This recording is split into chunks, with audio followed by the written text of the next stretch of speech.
ఎవరిని చూసుకొని మీకు ఇవంతా? ఇదే క్వశ్చన్ నేను అడిగా, ఎవరిని చూసుకొని అంటే అతను నాకు చాలాసార్లు చెప్పిన విషయం. నోట్ చేసుకోండి, మిగతా మీడియా వాళ్ళు నోట్ చేసుకోకపోయినా నాకు పర్లేదు, నాకు ఎటువంటి ప్రాబ్లం లేదు. నేను ఇవన్నీ కూడా సోషల్ మీడియాలో నేనే రిలీజ్ చేస్తా. మా అధినేత ఎవరైతే ఉన్నారో, నేను ఇప్పుడు కూడా చెప్తున్నానండి, నేను ఏ పార్టీ దాన్ని కాదు, నెక్స్ట్ కూడా చెప్తాను, నేను ఏ పార్టీకి సంబంధించిందని కాదు. నేను అక్కడి నుంచే చెప్పా, ఇంకొకరి గురించి నేను చెప్తాను. ఎక్కడి నుంచి చెప్పాను? జైపూర్లో మీకు నేను బయట నుంచి వస్తానే ఒక వీడియో రిలీజ్ చేశా, ఎవరి గురించి చెప్తాను అనేసి. నా దగ్గర ఆయనకి సంబంధించిన పెన్ డ్రైవ్ ఉంది, ఆయనకి సంబంధించిన డీటెయిల్స్ నా దగ్గర ఉన్నాయి. నేను ఏం చేసినా, నేను చంద్రబాబు నాయుడిని తిట్టచ్చు, జగన్మోహన్ రెడ్డిని తిట్టచ్చు, ఇంకొకరిని తిట్టచ్చు, నన్ను ఏమీ అనడు అనే ధీమా అతను నాతో ఎన్నోసార్లు చెప్పాడు. నా వెనకాల ఆయన ఉన్నాడు. నిజంగా ఉన్నారా పవన్ కళ్యాణ్ గారు? నేను అడుగుతున్నాను. నేను మిమ్మల్ని అడిగాను, దండం పెట్టి అడిగాను, అన్నా నేను ఒక ఆడపడుచు బాధపడుతుంది, బయట వచ్చాను, దండం పెట్టి అడిగాను, నాకు న్యాయం చెయ్యండి అంటే మీరు సపోర్ట్ చేశారో లేదో నాకు తెలీదు. ఎవరి సపోర్టు లేకుండా అతను నన్ను ఇంత త్వరగా పెట్టి తీసుకెళ్ళాడు అంటే నేనైతే నమ్మను. ఎవరి ఇన్ఫ్లుయెన్స్ లేకుండా కిరణ్ రాయల్ అనే వ్యక్తి ఇలా తీసుకెళ్ళడం జరగదు. ఏ ఇన్ఫ్లుయెన్స్ పెట్టాడు? ఎవరు సపోర్ట్ చేశారు అతనికి? ఎవరున్నారు అతని వెనకాల? ఇంతమంది అమ్మాయిల్ని చేస్తున్నావే నువ్వు అని అడిగితే నేను చెప్తున్నాను కదా, ఎవరేం చేస్తారు నన్ను? నేను ఆయన్నే బ్లాక్మెయిల్ చేస్తాను. నువ్వెంత నాకు అంటాడు. బెదిరింపులు నాకొక్కదానికి కాదండి, బెదిరింపులు వాయిస్ రికార్డులో ఉన్నాయి. నా ఫోటో మార్ఫింగ్ చేసి ఇంకొక అమ్మాయి వదులుతాను నేను ప్రెస్ మీట్లో. నువ్వు నా పైన కంప్లైంట్ చేస్తావంటే నేను వదులుతాను ఈ ఫోటోని. ఎలా లక్ష్మి అంటుంది అమ్మాయి, ఏడుస్తుంది. నేను ఆ రోజు చెప్పాను కదమ్మా నీకన్నీ, నువ్వు ఆ రోజు నా మాట వినలా, ఈరోజు నువ్వు అనుభవిస్తున్నావు, బాధపడకు, ఏం కాదు అంటే, లేదు లక్ష్మి నేను ఇంత ఇది అనుకోలేదు నేను అని ఏడుస్తుంది. ఇక్కడ ఇంకొక విషయం కూడా అండి, నాకు సార్ వాళ్ళు చెప్పారు ఇంతకుముందు, ఎవరు ఉమెన్ గురించి మాట్లాడకూడదు మేడం అనేసి. నేను ఎవరి గురించి తప్పుగా మాట్లాడడం లేదండి, ఇక్కడ వాస్తవాలు చెప్తున్నా, వాస్తవాలు మాత్రమే చెప్తున్నా. కిరణ్ రాయల్ గారిని నగరికి అరెస్ట్ చేసి తీసుకెళ్లారండి, అందరికీ తెలుసు.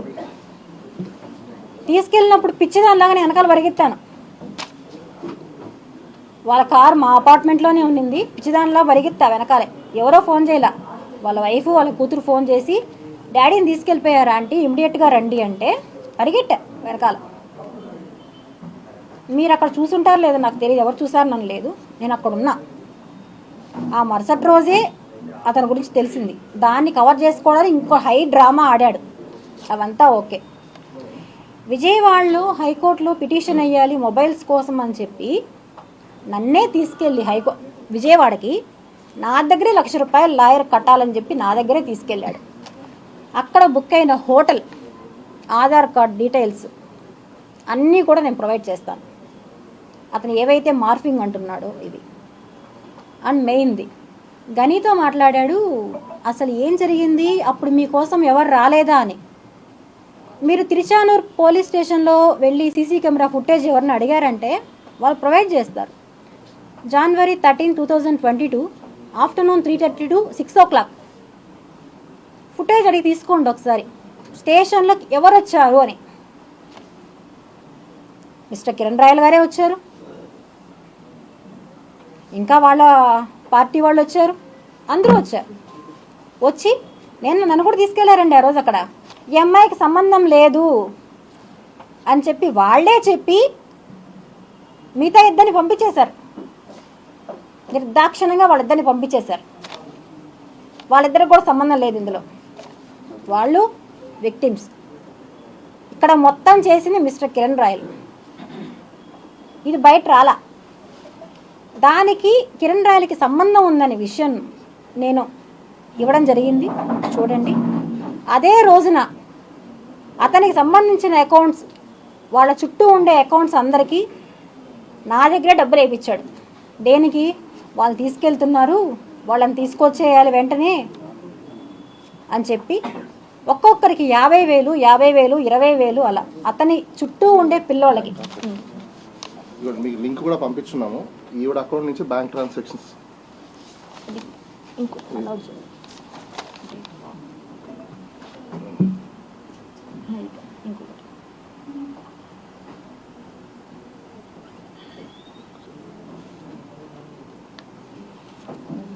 అదే రోజున డేట్ కూడా చూడొచ్చండి మీరు. January 13th, January 13th, 2022.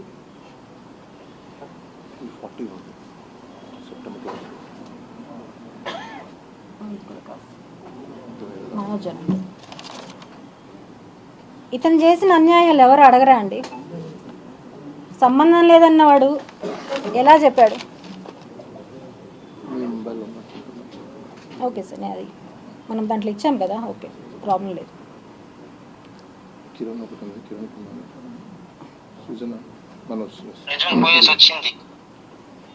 Bank transaction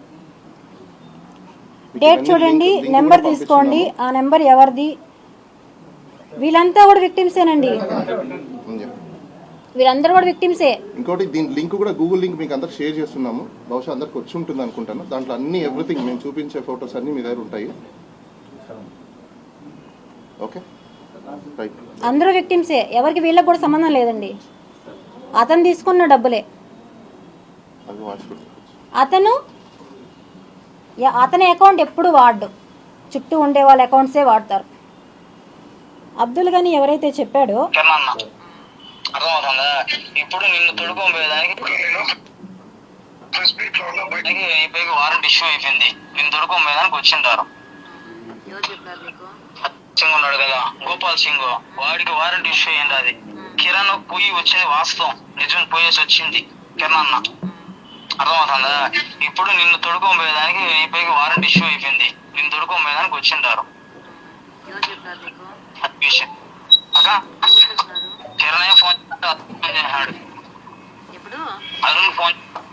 Arun phone చేసి నేను అరిస్తే అరుణ్ లేదు లేరా మనం రాలేదు, ఆమెను తొడుకోబోవాలని వచ్చిన్నారు. ఆమెని గోపాల్ సింగ్ మీద వారెంట్ వచ్చింది, మనం డబ్బు కడతాన్నాం కదా, మనకు వాయిదా ఈ నెల లాస్ట్ మనకు వాయిదా ఉంది, మనం పోయేదానికి ఇచ్చేద్దాము, నువ్వు టెన్షన్ పడుతుంది, ఏం కాదులే, ఆమె చెప్పొద్దు, సాయంకాలం టైం ఇచ్చిన్నారు మనకు ఆమె తొడుకొని పోయేదానికి, కానీ ఆమె చెప్పొద్దు, మనం మాట్లాడి సెట్ చేస్తాం, నువ్వు నీకు చెప్తే నువ్వు టెన్షన్ పడతావు అని అన్నాడు. నేను కానీ నా మనసు ఒక పక్కన నీకు ఫోన్ చేసిన ఏదైనా ఉండు సాయంత్రం వరకు అనేసి తెల్లారు. అది విషయం. ఇప్పుడు ఇవన్నీ చేసింది ఎవరు?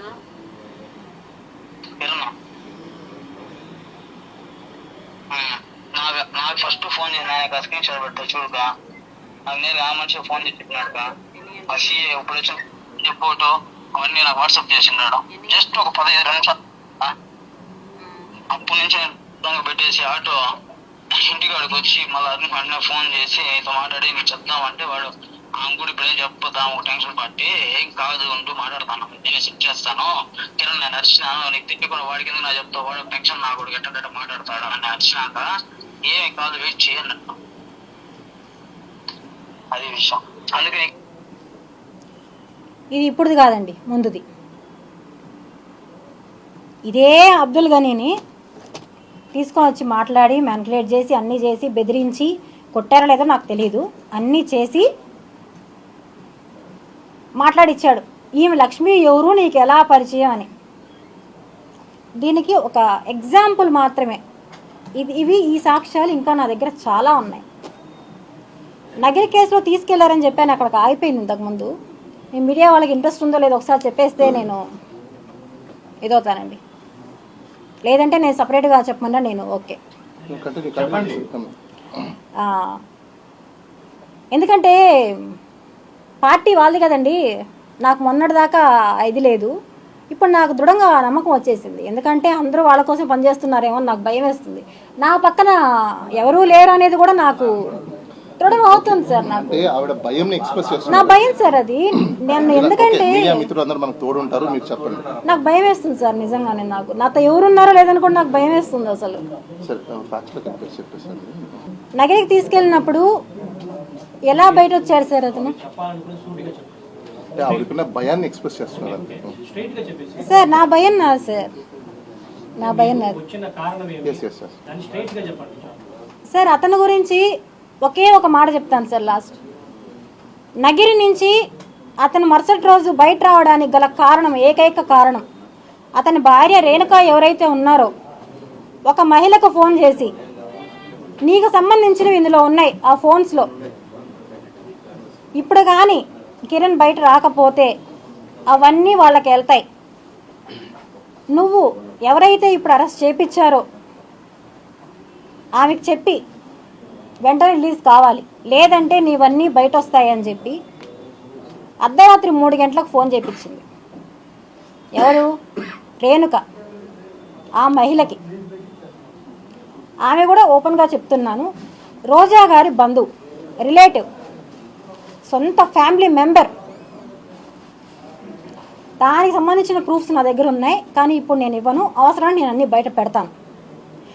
ఇలాంటి ఒక నీచుడు నా గురించి వచ్చి చెడ్డగా మాట్లాడుతుంటే మిగతా ప్రజా ఇవి ఉన్నాయి సార్, కొన్ని సంఘాలు మాట్లాడుతున్నారు,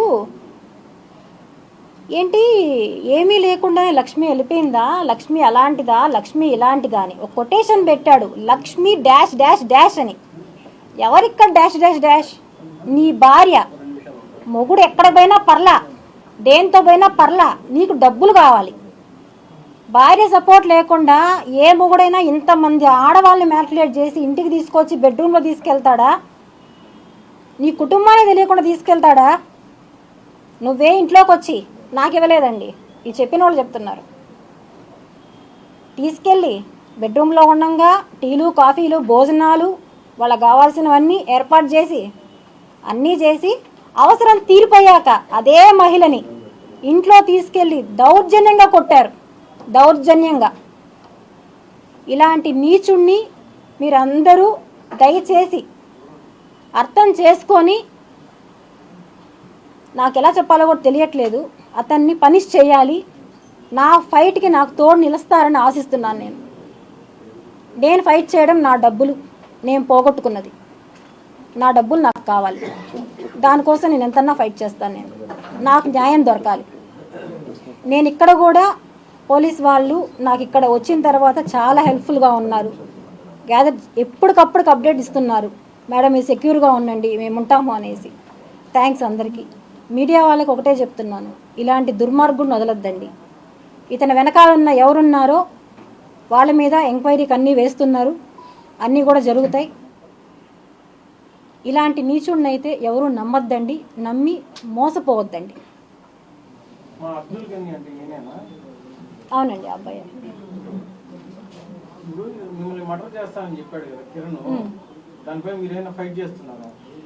కంప్లైంట్ ఇచ్చాను.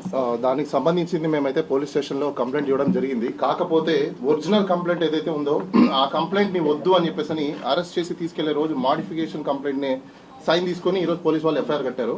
దానికి ఖచ్చితంగా యాడ్ అండ్ సెక్షన్స్ కూడా, ఎందుకంటే దాంట్లో లైఫ్ థ్రెట్ ఉందని చెప్పి క్లియర్ కట్ గా కంటెంట్స్ ఉన్నాయి. మరి ఎందుకు కంటెంట్స్ ఉన్న తర్వాత కూడా వాళ్ళు ఎఫ్ఐఆర్ కట్టలేదు, ఆ సెక్షన్స్ పెట్టలేదో వి డోంట్ నో. ఈ రోజు మేము ఒకసారి ఎస్పీ గారితో కూడా మాట్లాడతాము. లైఫ్ థ్రెట్ అయితే ఉండడం మాత్రం వాస్తవం.